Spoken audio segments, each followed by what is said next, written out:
The child's room on the second floor of the Holt mansion was bathed in the soft golden light of a moon-shaped night lamp.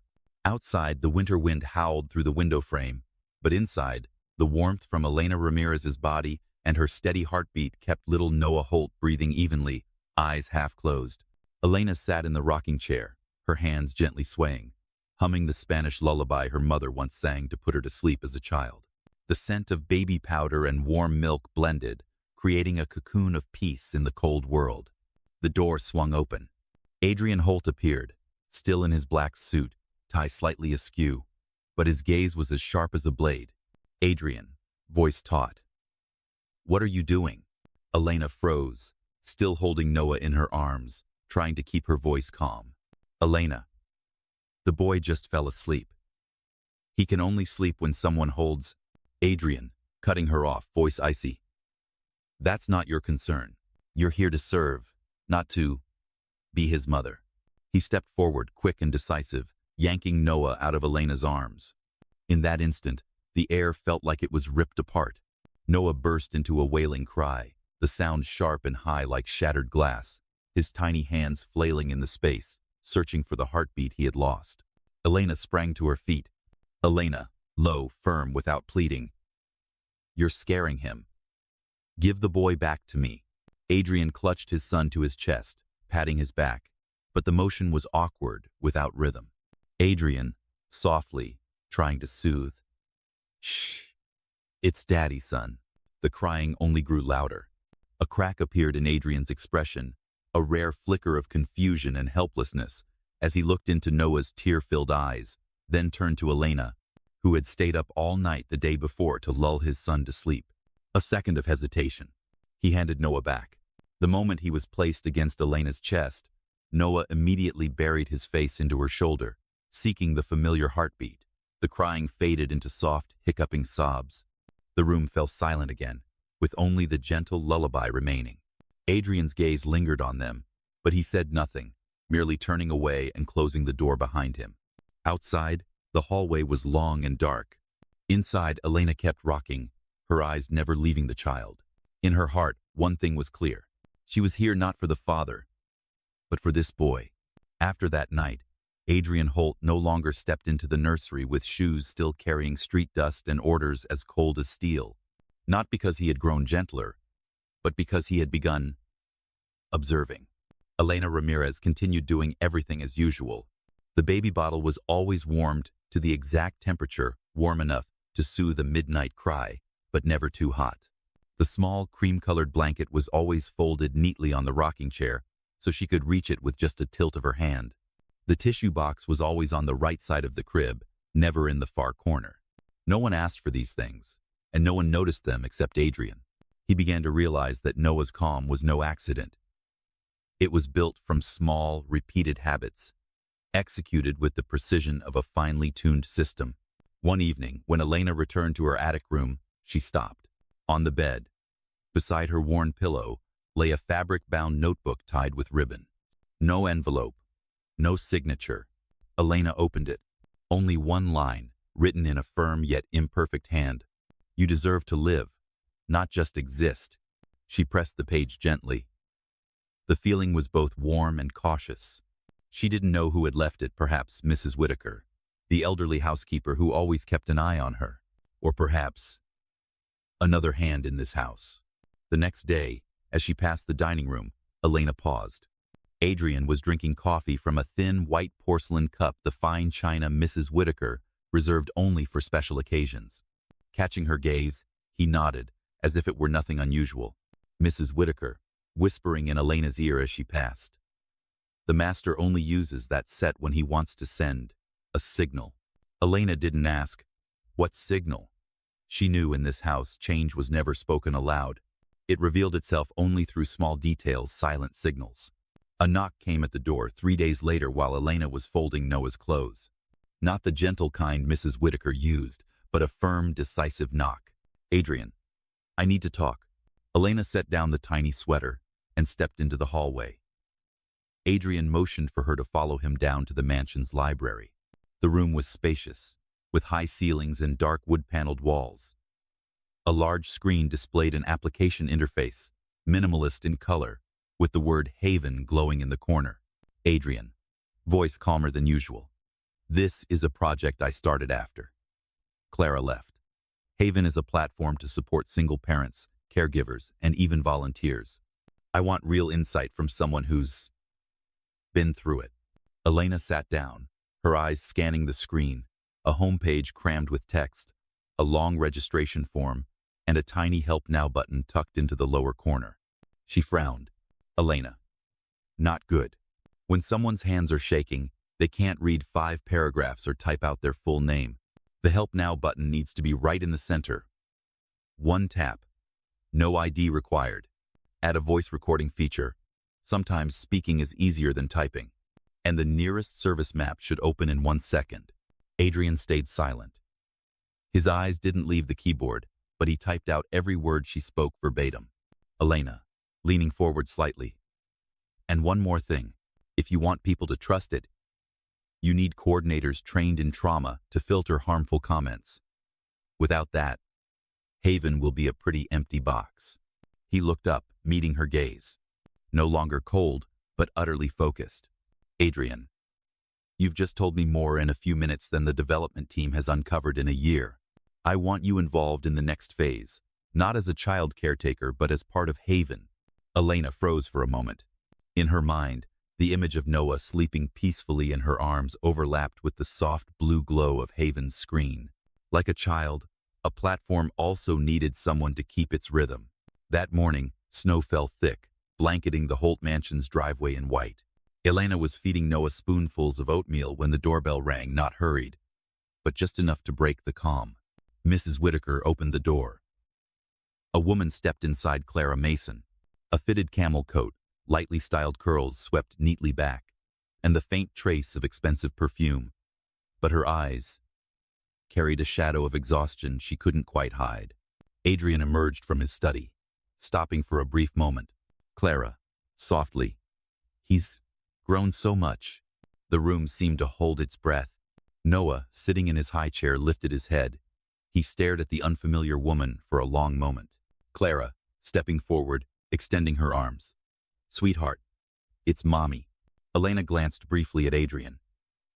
He gave a slight nod. She picked Noah up and placed him in Clara's arms. At first he only frowned, but his breathing turned shallow in less than 5 seconds, his little hands grasping at the air. Clara, trying to soothe him. Shh. Mommy's here. The moment the word Mommy left her lips, Noah began to cry hard. The sound echoed through the mansion's high ceilings, bouncing off every wall, shattering the delicate politeness of the scene. Elena didn't wait. She stepped forward and held out her arms. Noah lunged toward her instinctively, wrapping his arms tightly around her neck, burying his face into the curve of her shoulder. With just a few familiar rocking motions, his sobs began to subside. Clara stood still, her arms empty. Her voice trembled, but not from the cold. Clara. He doesn't know me. Elena met her eyes without hatred, without pity. Elena. He knows who stayed. The air froze between them. Adrian glanced at both women, but said nothing. Clara turned to him, forcing a faint smile. Clara. Maybe I shouldn't have come. I thought things would be different. She gave Elena one last look before turning away, her heels clicking against the floor, blending into the sound of the snowstorm outside. The door closed, leaving a cold emptiness in the grand hall. Elena kept holding Noah, feeling each tiny heartbeat against her. In the silence, she knew more than ever. She was there to care for him and be the one anchor he trusted completely. 3 days later, Adrian Holt decided to take Elena and Noah to New York for the official launch of Haven at Holt Global's headquarters, a glass skyscraper reflecting the winter sun like steel. The private flight was calm, Noah asleep on Elena's shoulder for almost the entire trip. Adrian glanced at them occasionally. His gaze was no longer as cold as before, but still silent. That morning, the main hall on the 40th floor was surrounded by glass, Manhattan sprawling below like a living map. Inside, rows of white chairs, a minimalist stage with a massive LED screen, the pale blue Haven logo glowing against a black backdrop. Adrian began the presentation, his voice deep and steady, speaking about the reasons behind Haven's creation. Then he turned toward Elena. Adrian, the next speaker, is the person who taught me what our entire tech team failed to see. All eyes in the room turned to her. Elena stood, not in a power suit, but in a simple blue dress with her hair neatly tied. She stepped onto the stage, her shoes making soft sounds on the wooden floor. She began. I used to think that making it through a day without collapsing was enough, but survival is not living. When you're holding a feverish child in the middle of the night, or when your hands are shaking so badly you can't type, you don't need a long form. You need a button. One tap. Immediate. Anonymous.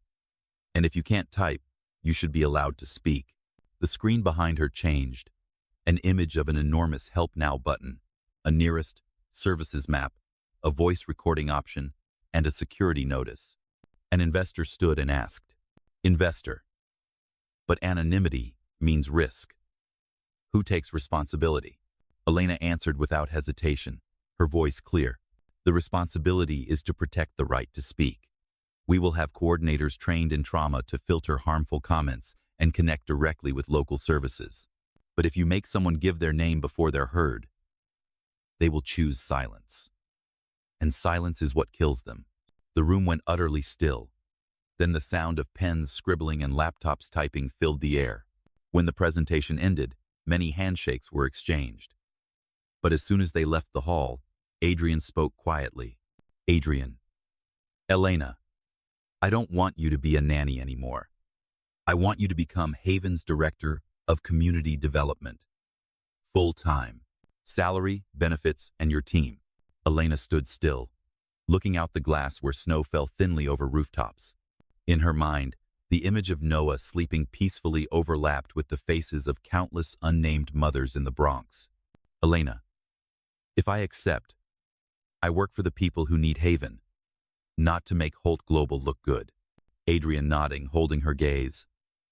"And that's exactly why I want you to accept." That afternoon, the 40th floor of Holt Global was still buzzing after the Haven launch. Elena had left Noah in the temporary childcare room, a small glass enclosure beside the main hall, equipped with internal cameras, toys, and a staff attendant.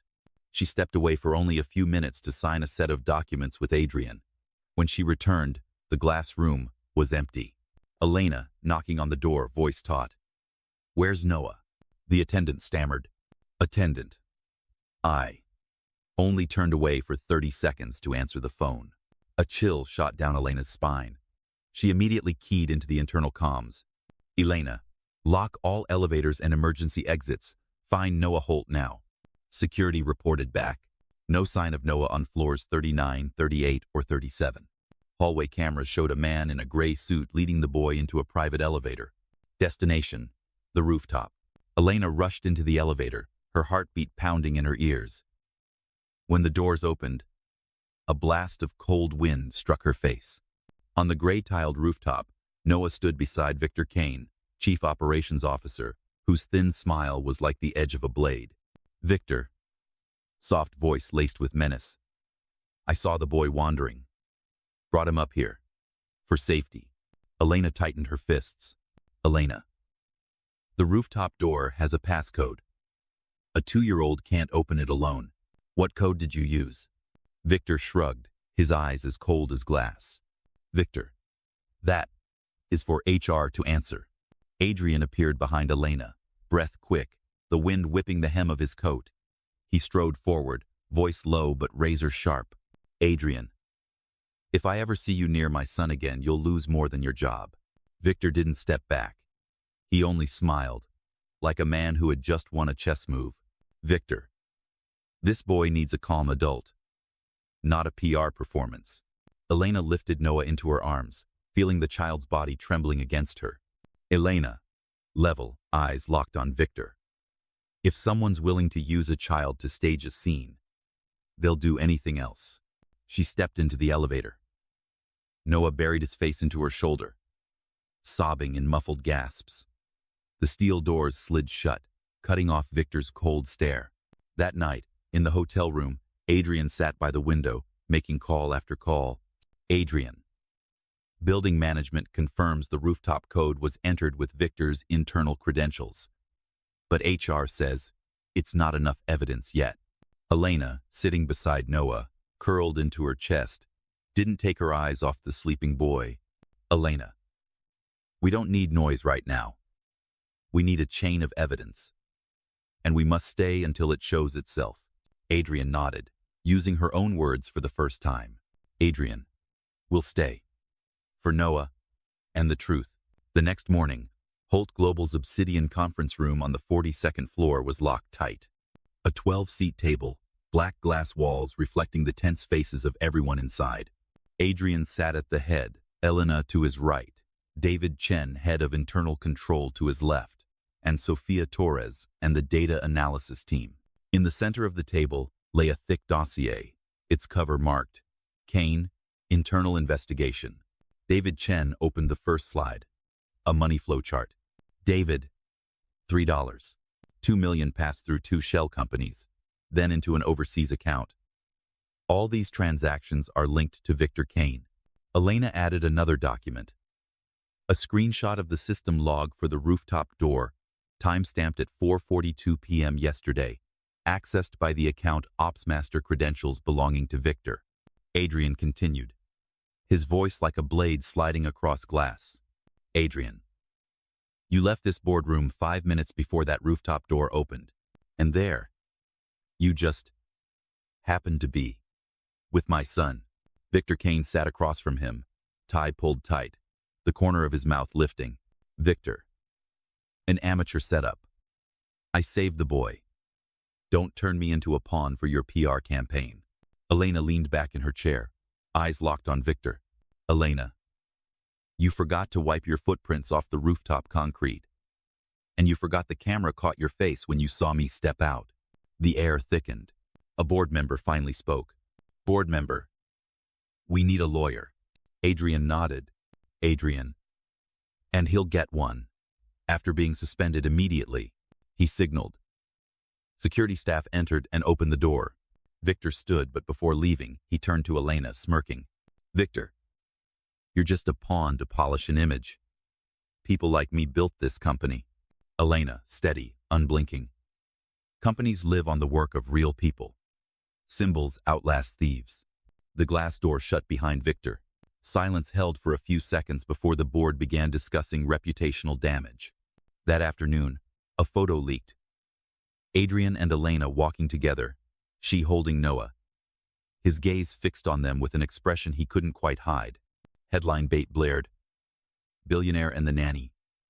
Fairy tale or scandal? Sofia called immediately. Sofia, don't read the comments. They're splitting into factions.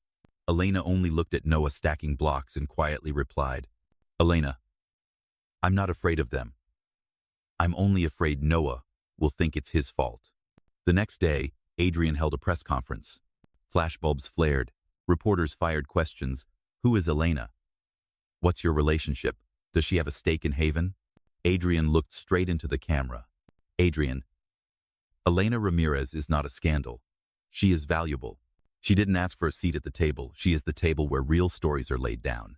She taught me something money can't buy, what's worth staying for. For a few seconds, the press room was silent. Then the sound of camera shutters and furious note-taking filled the air. After the press conference, Adrian suggested Elena take a few weeks off to avoid the media. But she shook her head. Elena, I don't need a break. I need to work, but in the right place. And the place she meant was 45 minutes drive from Holt Global's headquarters, on a Bronx street corner where red brick buildings were streaked with cracks and graffiti. Elena rented out an old shop and repainted the sign in pale yellow with the hand-lettered words Warm Steps and, beneath it, a small line. A place to start again. Inside, there were only 2 mismatched wooden tables, 1 old but clean sofa, a thin rug along the wall, and an electric kettle beside a shelf of cups.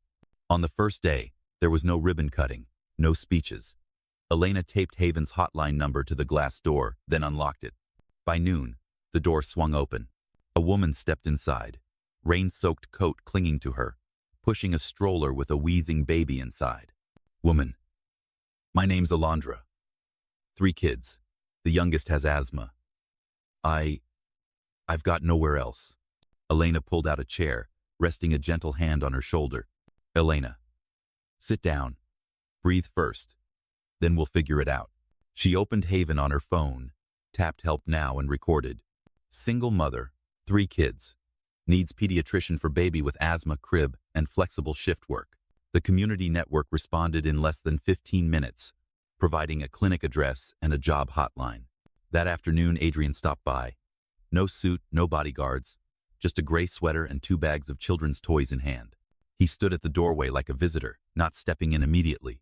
Adrian. May I come in? Elena smiled. Elena. As long as you don't block the way.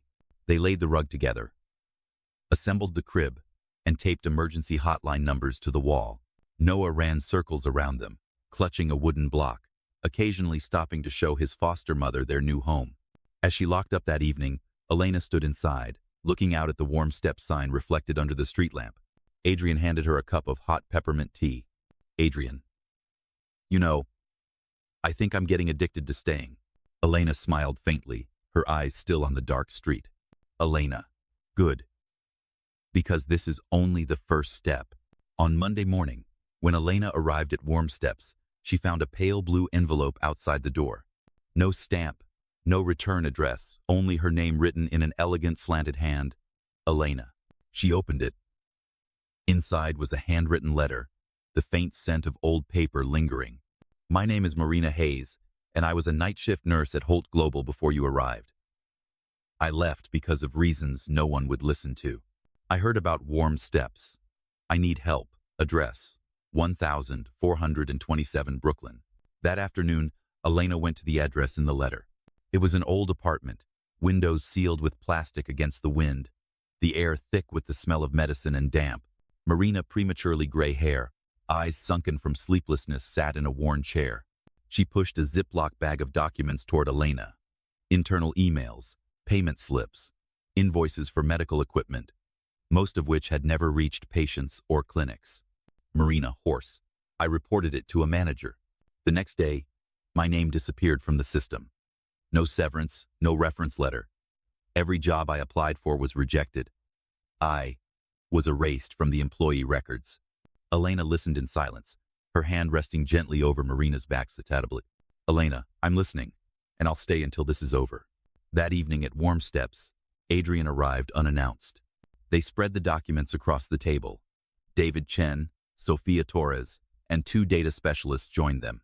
Elena marked pages with colored sticky notes. Adrian numbered them. David Cross referenced them with internal records. A network emerged. 2 shell companies.